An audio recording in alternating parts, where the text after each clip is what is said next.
Okay, greetings everybody. Welcome back. I hope welcome back to the Tolkien podcast called Exploring Arda. I am your host Jackson, and for the next uh, many episodes ahead, I will be delving into Tolkien's many works aside from Lord of the Rings and The Hobbit.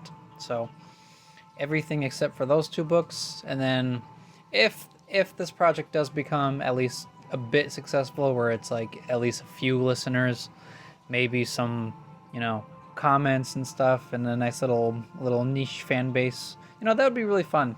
If that ever comes to fruition, then perhaps I will do Lord of the Rings and The Hobbit, because that would be a dream come true, really, because I've read those books many times, but I wanted to go deeper into the history and the exploration of other Tolkien books. So that is the purpose of this show here. If you haven't known already, I am also from another podcast called Drink and Dried, where I co-host with my friend about a bunch of nerdy stuff, including movies, shows, and D&D. So please be sure to check that out. We would greatly appreciate it. All right, so now that we get back into our Tolkien show here, this next chapter, chapter 2, is called Of Aule and Yavanna, and we already know all about Aule and Yavanna in the past couple of chapters. This one's only about like 1, 2, 3, 4 pages long, so it's going to be a pretty short chapter. But that's fine by me, less talking for me, because at the end of the day, it's kind of, my voice gets all dried out. Well, more like my mouth gets dried out. My voice gets worn out. There you go. Because I'm really not used to talking so long, so we'll just see how everything goes, And hopefully, I'm trying to do different mic situations here. I'm going to try to talk as loud as I can, because sometimes I get kind of quiet, but I will do my best, because I don't have a decent mic. Even though me and my friend have been at podcasting for, a year and a half, I think. Yeah, a year and a half. And we still haven't gotten decent mics. We're trying to look into it, but we'll see how it goes. So, with all that set aside here, we are going to go back into the story. Here we go, chapter 2 of Aule and Yavanna. It is told that in their beginning the dwarves were made by Aule in the darkness of Middle-earth. For so greatly did Aule desire the coming of the children, to have learners to whom he could teach his lore and his crafts, that he was unwilling to wait the fulfillment of the designs of Iluvatar.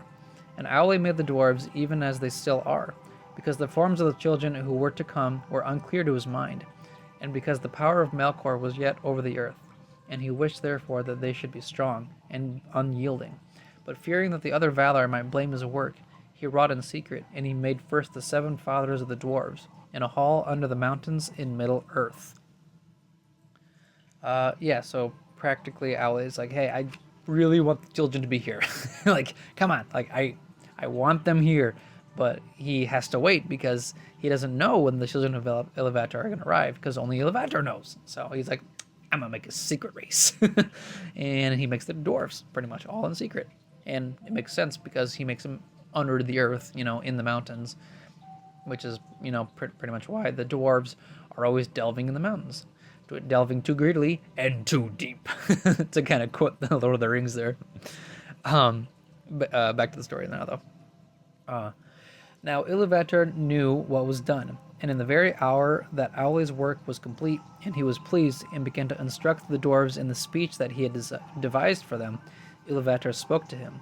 And Aule heard his voice, and was silent. And the voice of Iluvatar said to him, Why hast thou done this? Why dost thou attempt a thing which thou knowest is beyond thy power and thy authority? For thou hast from me a gift, thy own being only, and no more. And therefore the creatures of thy hand and mind can live only by that being, moving when thou thinkest to move them, and if thy thought be elsewhere, standing idle. Is that thy desire? Then Aule answered, I did not desire such lordship. I desired things other than I am, to love and to teach them, so that they too might perceive the beauty of Ea, which thou hast caused to be. For it seemed to me that there is a great room in Arda for many things that might rejoice in it.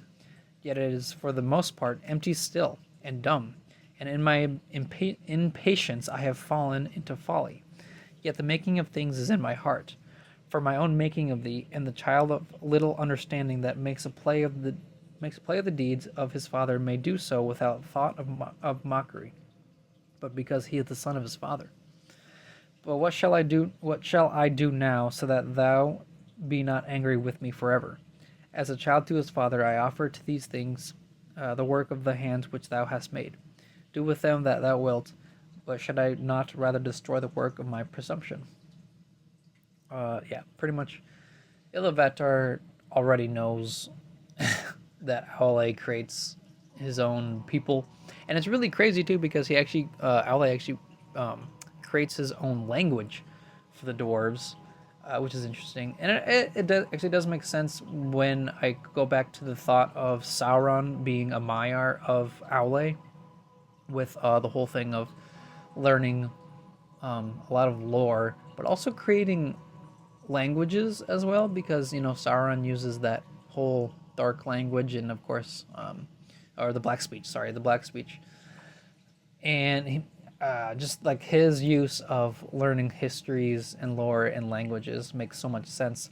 Of him being a Maiar of Aule, who loves just teaching, loving to teach others as many things as possible. So, I just thought that was really cool, and I kind of go back on into thought about that stuff. So back to the story here. Oh yeah. Oh well, actually before that, Aule is like, okay, well look, listen, I wanted to make them a lot, and I'm sorry that I made them in secret, but Arda has like a lot of space, and the children aren't here yet, so I had needed to do something about it. And he's like, that was kind of stupid of me. So, and then back to the story here. Then Aule took up a great hammer to smite the dwarves, and he wept. But Iluvatar had compassion upon Aule and his desire, because of his humility. And the dwarves shrank from the hammer and were afraid, and they bowed down their heads and begged for mercy. And the voice of Iluvatar said to Aule, Thy offer I accepted even as it was made. Dost thou now see that these things have now a life of their own and speak with their own voices? Else they would not have flinched from thy blow, nor from any command of thy will. Then Aule cast down his hammer and was glad, and he gave thanks to Iluvatar, saying, May Eru bless my work and amend it. But Iluvatar spoke again and said, Even as I gave being to the thoughts of the Ainur at the beginning of the world, so now I have taken up thy desire and given to it a place therein. But in no other way will I amend thy handiwork, and as thou hast made it, so shall it be. But I will not suffer this. I will not suffer this, that these should come before the firstborn of my design, nor that thy impatience should be rewarded. Cannot talk. They shall sleep now in the darkness under stone, and shall not come forth until the firstborn have awakened upon earth. And until that time thou and they shall wait, though long it may seem. But when the time comes I will awaken them, and they shall be to thee as children, and often strife shall rise between thine and mine, the children of my adoption and the children of my choice.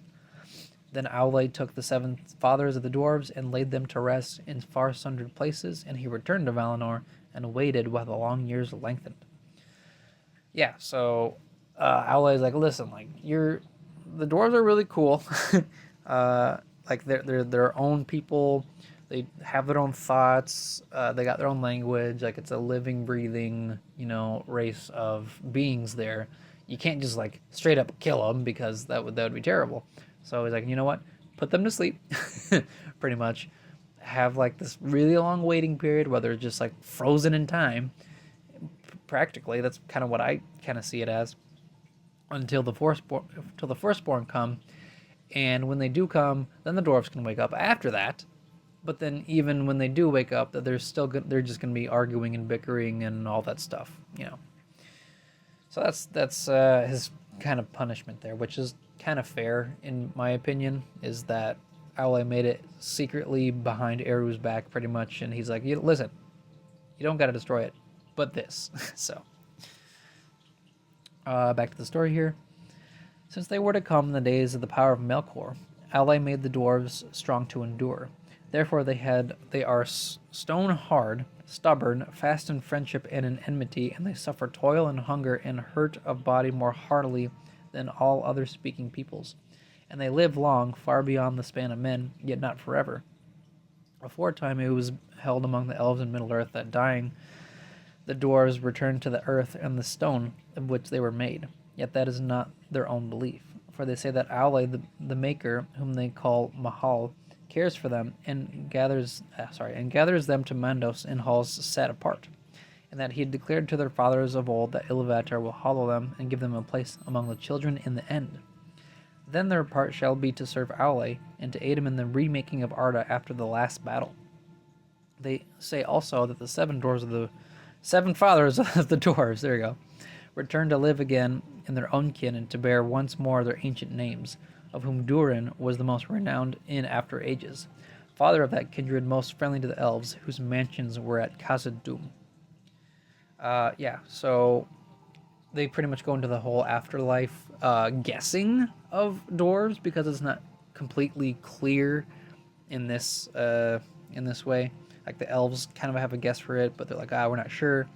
But the whole concept of like the dwarves returning to stone is actually really cool, just because they were practically made out of like the earth. I think it would be a really cool concept of them being buried in the stone, but also returning soulfully into the stone. It'd be really cool. Back to it again here. Now when Aule labored in the making of the dwarves, he kept this work hidden from the other Valar. But at last he opened his mind to Yavanna, and told her of all that had come to pass. Then Yavanna said to him, Eru is merciful. Now I see that thy heart rejoiceth, as indeed it may, for thou hast received not only forgiveness, but bounty. Yet because thou hidest this thought from me until its achievement, thy children will have little love for the things of my love. They will love first the things made by their own hands, as doth their father. They will delve into the earth, and the things that grow and live upon the earth they will not heed. Many a tree shall feel the bite of their iron without pity. But Aule answered, That shall also be true of the children of Iluvatar, for they will eat and they will build. And though the things of thy realm have worth in themselves, and would have worth if no children were to come, yet Eru will give them dominion, and they shall use all that they find in Arda, though not by the purpose of Eru, without respect or without gratitude. Not unless Melkor darkened their hearts, said Yavanna, and she was not appeased, but grieved in heart, fearing what might be done upon Middle-earth in days to come. So I'm going to stop there for a bit, just to say that Aule kind of, in a way, repents too, like before that, and then apologizes to Yavanna, where he's like, okay, listen, like, I totally kept the secret from you, and Yavanna's like, well, you know what, because of that, I don't think they're going to like anything that I make, because her power is more of like the actual natural order of things, which makes sense that the dwarves wouldn't heed to the whole natural side of things, but rather turn to their own creations and whatnot, because the natural side is like what Yavanna needed to do in order of Eru's like bidding, I guess. It just makes sense for me that dwarves wouldn't go out and about in the woods and be happy. So back to it again here. Therefore she went before Manwe, and she did not betray the counsel of Aule, but she said, King of Arda, is it true, as Aule hath said to me, that the children, when they come, shall have dominion over the things of my labor, to do as they will therewith? It is true, said Manwe. But why dost thou ask? For thou hast no need of the teaching of Aule? Then Yavanna was silent and looked into her own thought, and she answered, Because my heart is anxious, thinking of the days to come. All my works are dear to me. Is it not enough that Melkor should have marred so many? Shall nothing that I have devised be free from the dominion of others? If thou hast thy will, what wouldst thou reserve? Said Manwe. Of all thy realm, what dost thou hold dearest?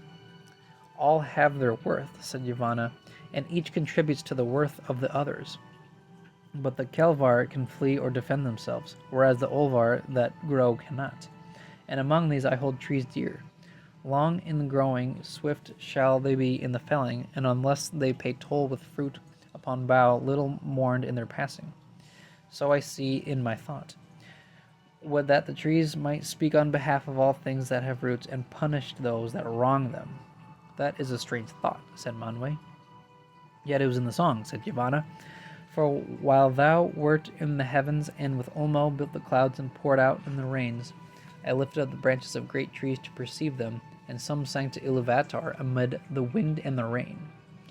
So pretty much, as Yavanna is going to, I guess, trying to get some comfort from Manwe, he's just like, look, listen, like, Melkor's gonna, like, totally, well, he's obviously a threat, and obviously everything that you make is gonna have some sort of master over it, because eventually there's gonna be these other beings.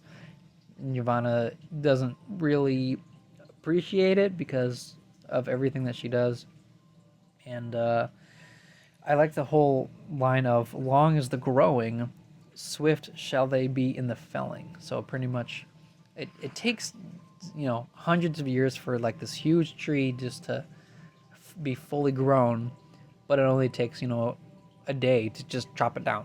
So like she's just kind of like thinking about it, like everything that I make is just, it just gets wrecked in a swift amount of time, and she gets really sad about it, which I could see that happening. I see why she's upset about it. So but back to the story here. Then Manwe sat silent, and the thought of Yavanna that she had put into his heart grew and unfolded, and it was beheld by Iluvatar. Then it seemed to Manwe that the song rose once more about him, and he heeded now many things therein that though he had heard them he had not heeded before. And at last the vision was renewed, but it was not now remote, for he was himself within it, and he saw that all was upheld by the hand of Iluvatar, and the hand entered in, and from it came forth many wonders that had until then been hidden from him in the hearts of the Ainur. Then Manwe awoke, and he went down to Yavanna upon Ezolahar, and he sat beside her beneath the two trees. And Manwe said, O Commentari, Eru hath spoken, saying, do then any of the Valar suppose that I did not hear all the song, even the least sound of the least voice?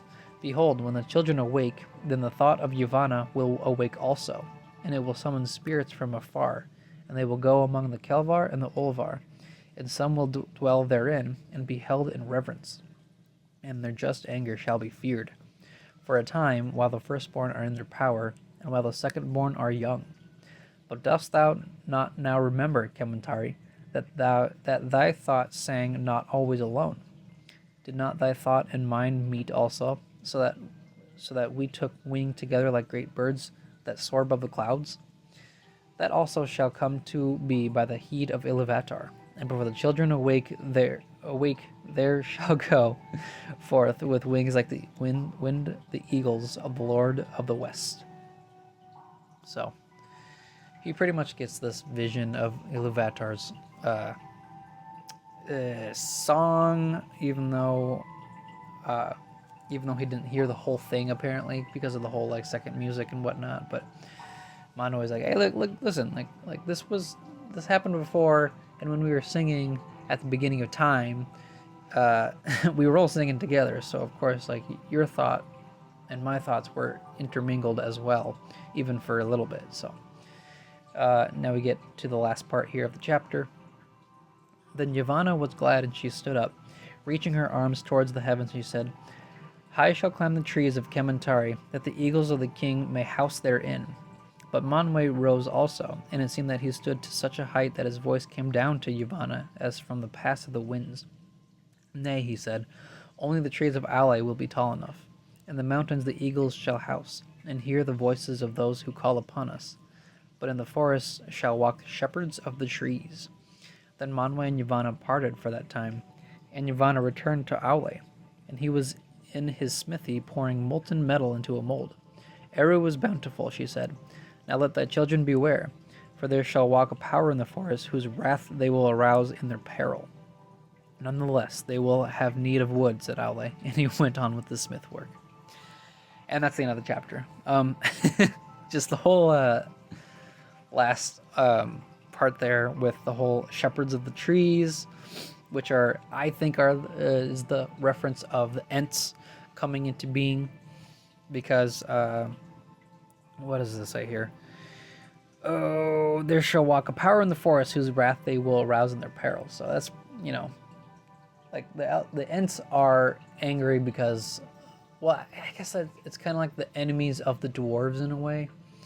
So, kind of, because Aule is like, oh, well, they still have need of wood. So it's just like, oh, okay. So a little comeback there, I suppose. But all right, that is the end of chapter 2 of Aule and Yavanna there. So I just really enjoyed the whole creation of the dwarves and their myths and their view of the afterlife, even that whole concept, and then obviously like the awakening of the Ents. Really, really cool stuff, even though it's like a super short chapter.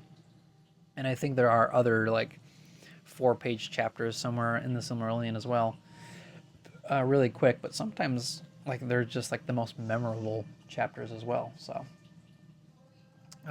yeah, I think that is it for this episode. So just be sure to just keep watching for new episodes. I'll try to post as regular as I can, probably just like once a week, because that's a nice steady schedule for me. So, and I need to also like make a time enough to record, make sure I have at least an hour or at least 40 minutes to do something. So with that all being said, just stay tuned, and may the light of Elbereth be with you all. Farewell!